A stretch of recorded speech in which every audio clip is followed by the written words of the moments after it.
A column in the New York Times getting our attention. It's entitled, "The Democrats Are Their Own Worst Enemies," arguing the party is being driven by its radical left fringe more than ever. Want to bring in our panel. Jessica Tarlov, co-host of The Five Kennedy, host of the podcast Kennedy Saves the World, which I love, by the way. Jessica, what's going on? And we talked about this on The Five quite a bit.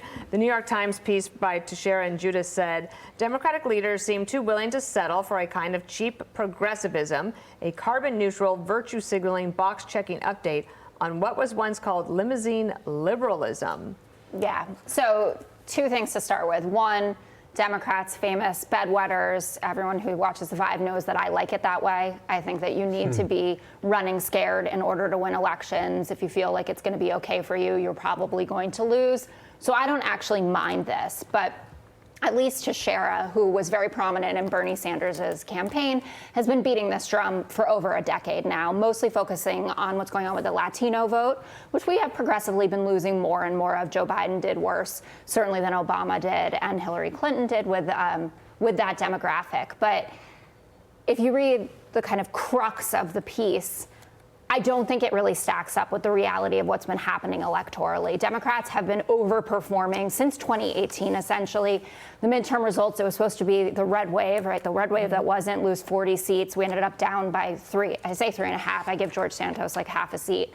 And we won 25 of 31 special elections. So I'm not saying that we don't have issues, but at the ballot box, on the day of the vote, y'all come together. People are turning out. I mean, this reads like a 5-alarm fire. Do you see it that way?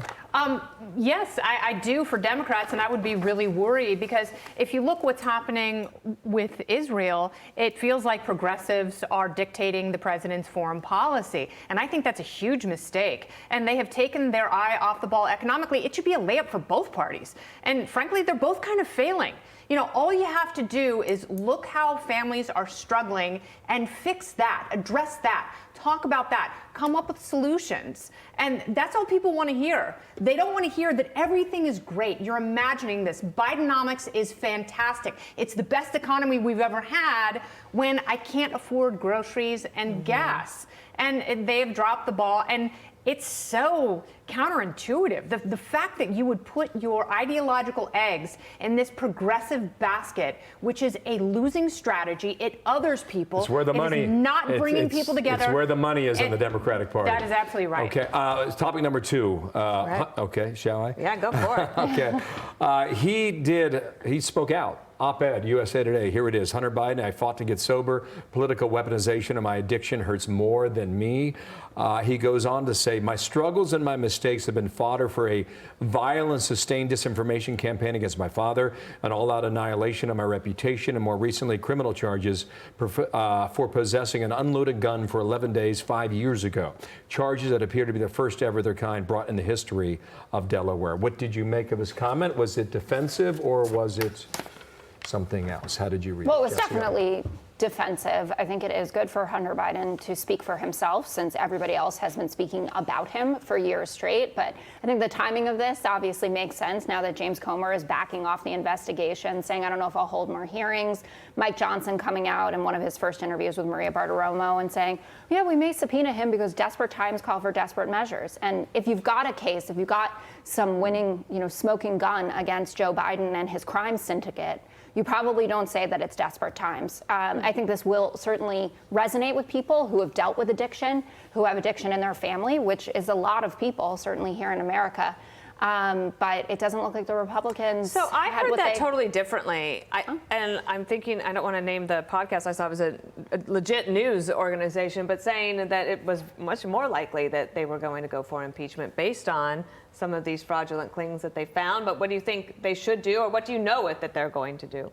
I don't want impeachment proceedings. I know it is a political mechanism, but I don't want it to be entirely political. If they're going after the president, make sure you have something substantial. And I do think there is a great deal of substantiality there. I think dismissing this is saying it's just a political witch hunt. You're going after this poor addict. That's disgusting and reprehensible. Anyone who has tried and fought to treat their addiction, they know that one of the key steps is taking accountability accountability for your actions. And blaming his behavior on his addiction is disgusting. Right. And if he And were, anybody who wasn't the president's son would be in a lot more trouble. he would be up a creek I cannot name. There wouldn't be a paddle in sight. Can I just say, I didn't mean that Quickly. there wouldn't be impeachment. I meant that the investigations and the oversight committee seem to be winding down. So what Okay. Mike Johnson decides to do is very Got it. different than Got Jim it. Got Comer. Thank you, Jessa. Yeah. Thank you. And Kennedy, Yes. nice to see Thank you. you for thanking me. You bet. I'm Steve Ducey. I'm Brian Kilmeade. And I'm Ainsley Earhart. And click here to subscribe to the Fox News YouTube page to catch our hottest interviews and most compelling analysis.